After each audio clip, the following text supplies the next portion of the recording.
Hello my dear students, कैसे हैं आप लोग।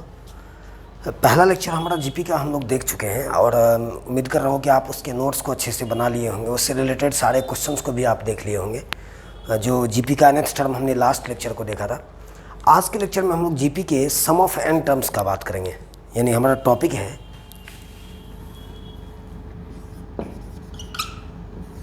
सम of n terms of GP. Sum of n terms, और आपको पता होना चाहिए कि सम ऑफ एन नहीं, इसको sum of first N terms भी बोलते हैं। Sum of first N terms of GP, GP के पहले एन टर्म्स का सम। और जैसे एपी में आपने बात किया था वैसे यहाँ पर भी हम लोग सारा कुछ उसी से रिलेट करते चले जाएंगे। मुझे पता है इसको हम लोग एस एन बोलते हैं, S N, sum of first N terms of GP. आप उसको एस एन बोलोगे। यानी आप ऐसे समझिए, चाहे वो जीपी हो चाहे एपी हो, जब आपने एस एन का बात कर लिया तो इसका मतलब T1 से लेकर के Tn तक का सम, T1 से लेकर के Tn तक का सम, यानी T1 से Tn तक के सम को ही एस एन बोलेंगे आप। तो चलिए मैं इसके रिजल्ट को देखता हूँ। एक्चुअली आपको पता है कल मैंने ये सब सारा कुछ कर चुका है, प्रीवियस लेक्चर आपको इतना बात समझ चुके होंगे। ये फर्स्ट टर्म है तो मुझे पता है जीपी का फर्स्ट टर्म ए होता है, second term A R, third A R square, fourth A R cube. इसी तरीके से Tn का बात जब करेंगे तो A R to the power n minus 1। इसी का सम करना है। इसी के सम के लिए हमें फॉर्मूला देखना है। तो कैसे रिजल्ट बना वो हम लोग प्रूव कर रहे हैं, उस रिजल्ट को चर्चा कर रहे हैं कि रिजल्ट आया कैसे। एसएन का मतलब आप समझ गए, T1 से लेकर के Tn तक का सम। तो T1 आपका ए हो गया, T2 आपका ए आर हो गया, T3 ए आर स्क्वायर हो गया, T4 ए आर क्यूब हो गया, Tn आपका A R to the power n minus 1 हो गया। अब अगर मैं इसी सिक्वेंस को, ये जो सिक्वेंस आपके सीरीज आपके सामने है, इसको मैंने इक्वेशन 1 मान लिया। अगर मैं इसी सीरीज को दोनों साइड r से मल्टीप्लाई कर दूं, ये जो आपका LHS है ये RHS है, दोनों साइड r से मल्टीप्लाई कर दो तो ये r से जब इसको मल्टीप्लाई करोगे तो ये हो जाएगा RSN। यहाँ इधर भी दोनों साइड r से मल्टीप्लाई करो। और आपको पता है किसी भी इक्वेशन में अगर दोनों साइड सेम नंबर से मल्टीप्लाई करेंगे तो उस इक्वेशन पर कोई इफेक्ट नहीं पड़ेगा, आप कर सकते हैं। तो मैंने इसको r से मल्टीप्लाई कर दिया तो ये RSN हो गया। अगर इस a को r से मल्टीप्लाई करेंगे तो AR होगा, इस AR को R से मल्टीप्लाई करेंगे तो AR स्क्वायर होगा, इस AR स्क्वायर को R से मल्टीप्लाई करेंगे AR क्यूब होगा, इस AR क्यूब को R से मल्टीप्लाई करेंगे AR टू दी पावर 4 होगा। इसी तरीके से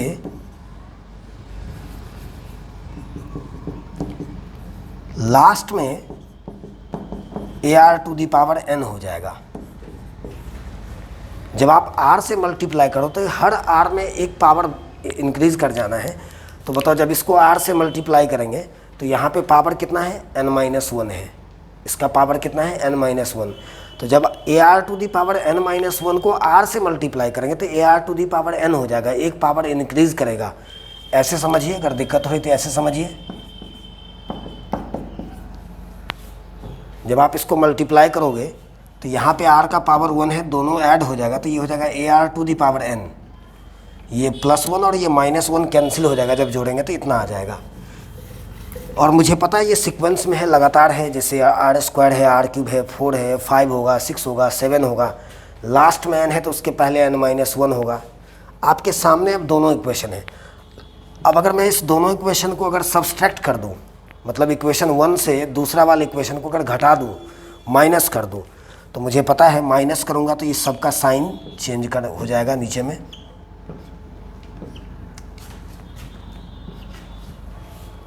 अब आपको पता है दोनों को ऐड करेंगे, माइनस कर दिया, सेकंड इक्वेशन फर्स्ट इक्वेशन से सेकंड को माइनस कर रहे हैं तो ये plus AR minus AR cancel, AR square plus minus cancel, ये AR क्यूब ये भी कैंसिल हो जाएगा। इसी तरीके से अब आप बोलोगे पावर 4, तो यहाँ पे भी तो क्यूब के बाद पावर 4 है, ये इससे कैंसिल होगा। क्योंकि बीच के सारे टर्म्स को लिखना पॉसिबल नहीं है तो फाइनली बीच का हर टर्म कैंसिल हो गया। तो ये बचा कितना है, यहाँ पे बच गया SN, यहाँ बच गया SN ऊपर, और ये माइनस RSN। राइट साइड में क्या बचा, यहाँ पे प्लस से बचा और ये लास्ट वाला बच गया। बीच का तो सारा कुछ कैंसिल हो जा रहा है। तो ये a minus A R to the power n। अब आप इसमें एस एन कॉमन ले लो, चूँकि आपको एस एन का ही तो रिजल्ट बनाना है, तो अगर एस एन अगर कॉमन ले लूँगा तो हो जाएगा 1 माइनस आर इक्वल्स टू, इसमें a कॉमन ले लो तो 1 minus R to the power n। अब इसको नीचे शिफ्ट करेंगे, 1 माइनस आर को क्रॉस मल्टीप्लाई करेंगे तो यहाँ से एस एन इक्वल्स टू हो जाएगा a into 1 minus R to the power n by 1 minus are.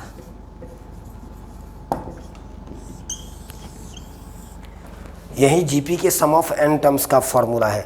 But इसमें मैं एक नोट कर देना चाह रहा हूँ जो काफ़ी इंपॉर्टेंट है, ध्यान में रखेंगे इस बात को। सब्जेक्टिव में कुछ पॉइंट्स है जो ध्यान में रखना होता है। हमारे पास अभी एस एन ब्रेक करके आया है, एस एन का रिजल्ट हमने ब्रेक करके लाया है a into 1 minus R to the power n by 1 minus R, है ना। ये सम ऑफ n टर्म्स का फॉर्मूला है। अब अगर मैं इसी रिजल्ट में मैं माइनस कॉमन ले लूँ, ऊपर भी नीचे भी, मतलब न्यूमरेटर और डिनोमिनेटर दोनों में अगर मैं माइनस कॉमन ले लूँ तो क्या होगा। अगर आप माइनस कॉमन लोगे तो ये उल्टा हो जाएगा। आपको पता है अगर a माइनस बी से माइनस कॉमन लेंगे तो b माइनस ए बन जाता है वो, तो माइनस कॉमन लेने पर ये एक्सचेंज कर जाएगा।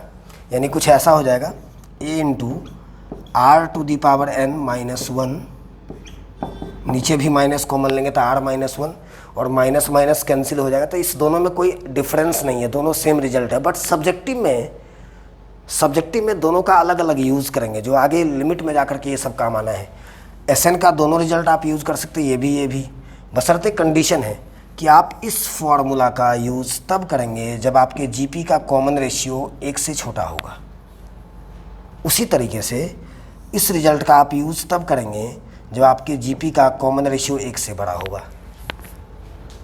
अब है क्या कि अगर आपने मान लो ऑब्जेक्टिव्स में किसी क्वेश्चन को आप करने जा रहे हो, वहाँ पे अगर आप सम ऑफ n टर्म्स के लिए दोनों में से कोई भी रिजल्ट लगा दो, फ़र्क नहीं पड़ेगा, रिजल्ट में कोई डिफरेंस नहीं आने वाला है, कोई डिफरेंस नहीं आएगा। कोई भी एक ऑब्जेक्टिव्स का क्वेश्चन लेकर के देखना, चूँकि नया कुछ तो है नहीं, इसी में मैंने माइनस कॉमन ले लिया तो ये रिजल्ट बन के आ गया।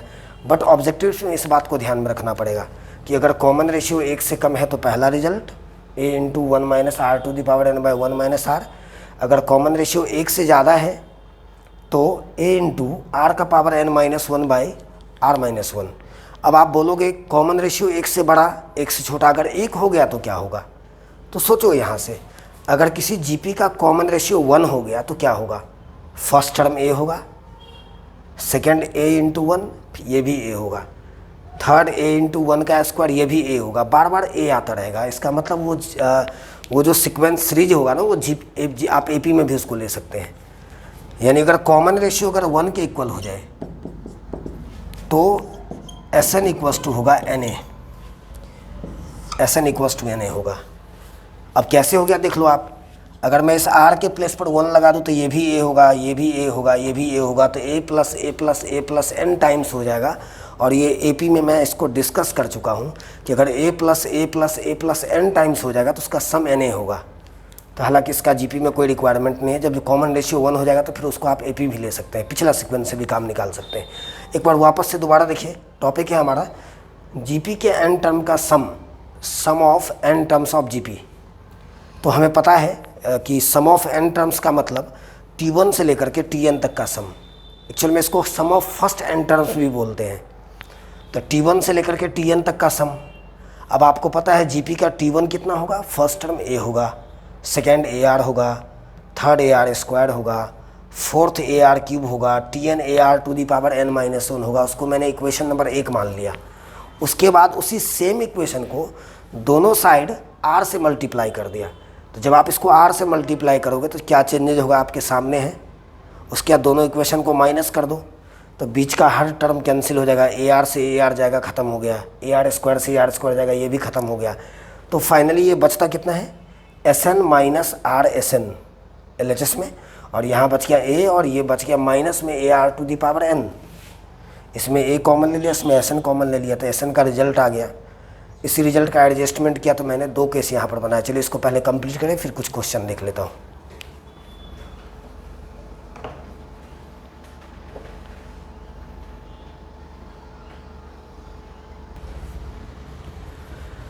अब चलिए कुछ क्वेश्चन के थ्रू आते हैं, हम लोग इस टॉपिक को क्लियर करेंगे। सामने एक प्रॉब्लम है, एक जीपी दिया हुआ है 3, जिसका पहला टर्म 3 है, सेकेंड टर्म 3 का स्क्वायर है, थर्ड 3 का क्यूब है। इस जीपी के 10 टर्म्स का सम चाहिए, इस जीपी के 10 टर्म्स का सम चाहिए। सबसे पहले तो डिसाइड हमें ये करना, चूँकि अभी हम लोग चैप्टर शुरुआत कर रहे थे, एक बार ज़रूर चेक करना कि क्या ये सीक्वेंस जीपी है या नहीं।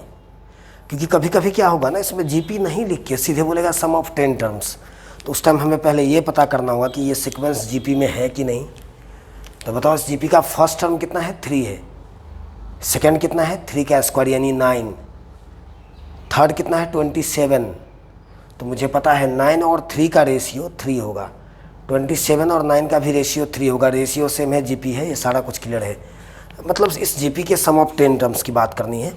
तो चलिए पहले क्या सब गिवन है ये देखिए।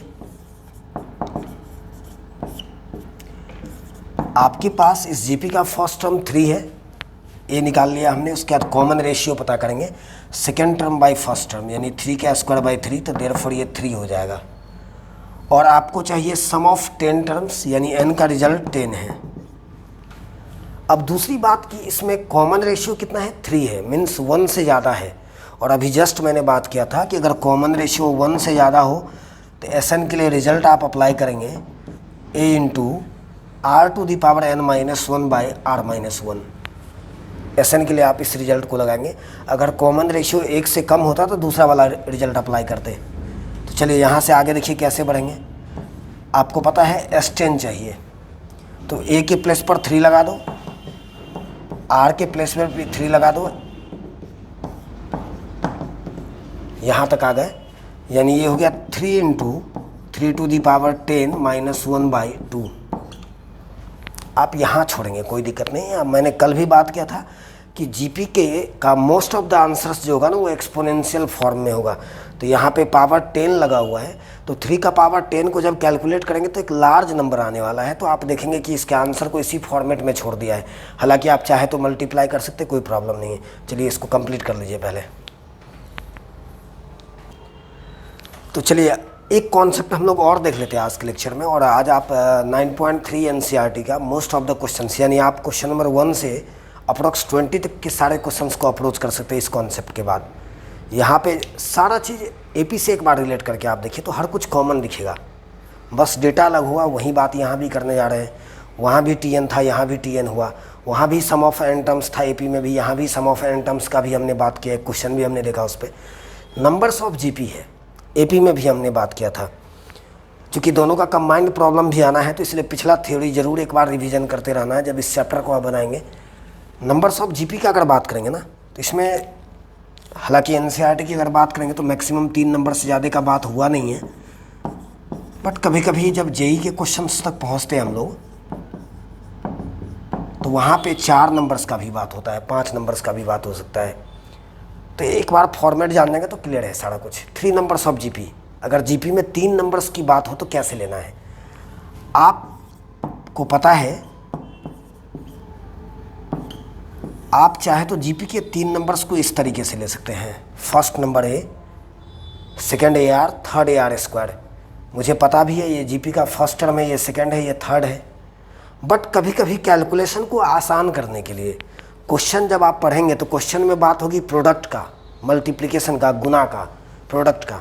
तो इन केस ऑफ प्रोडक्ट आपको ध्यान में रखना है यहाँ से, इन केस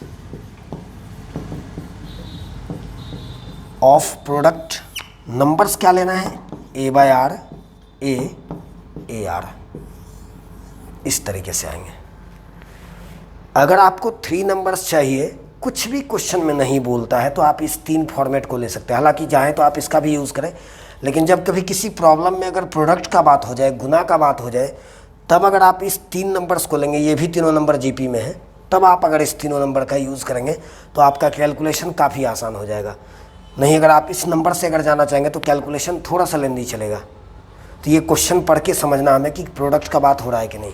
उसी तरीके से अगर मैं बात करूँ सेकेंड कॉन्सेप्ट कि जीपी में अगर 4 नंबर का बात हुआ, 4 नंबर्स ऑफ जीपी, हालांकि एनसीईआरटी केसी सिन्हा में नहीं दिखेगा आपको प्रॉब्लम, बट पता हो जाना चाहिए। तो आप ले सकते हैं A R square, A R cube,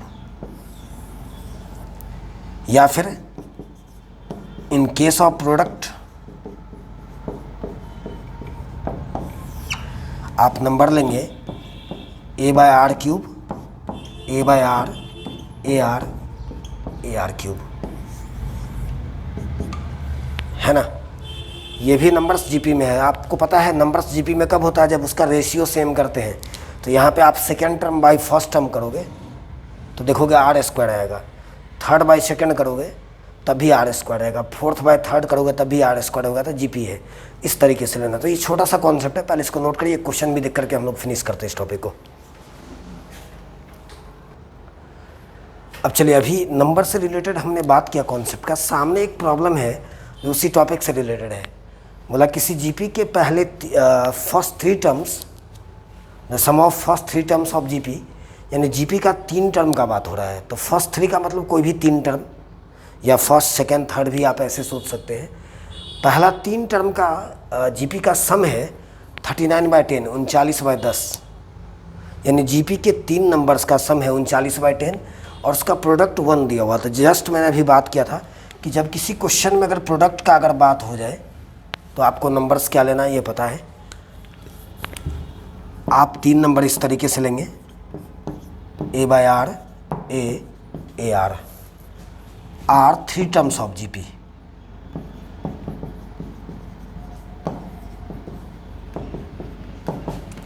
एक काम तो ये 3 नंबर्स लेना था, 3 नंबर्स को डिसाइड करना था। क्वेश्चन में अगर प्रोडक्ट लिख दिया तो हमें पता है क्या लेना है। अगर ये प्रोडक्ट वर्ड ना यूज़ करता तो हम लोग ए आर स्क्वायर लेते, फर्स्ट सेकेंड थर्ड टर्म। इतना हमने कर दिया। अब आपको चाहिए क्या, आपको चाहिए कॉमन रेशियो, यानी आपको आर निकाल के देना है यहाँ पे, और साथ में टर्म्स भी चाहिए, मतलब ये तीनों टर्म भी निकालना है।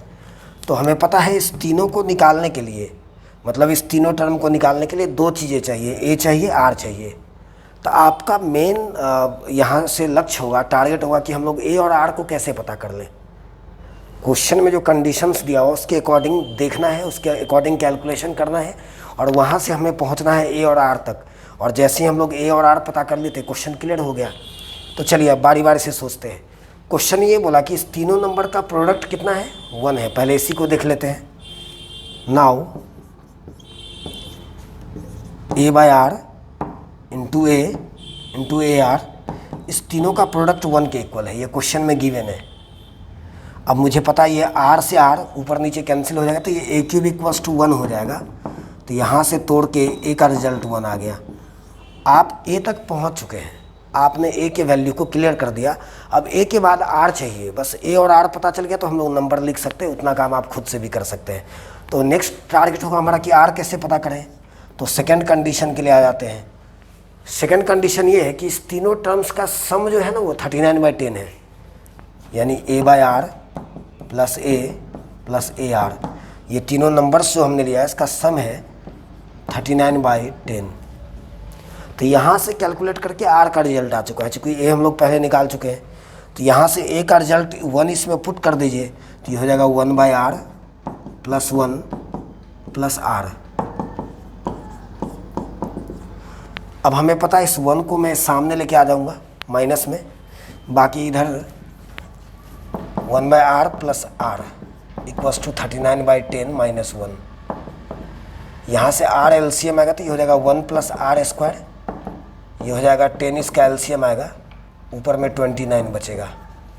अब यहाँ से क्रॉस मल्टीप्लाई कर दो तो ये हो जाएगा 10r स्क्वायर प्लस 10।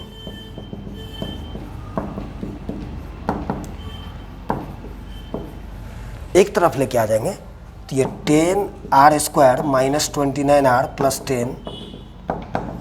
अब यहाँ से इसका फैक्टर तोड़ देंगे, ये काम आप खुद से भी कर सकते हैं।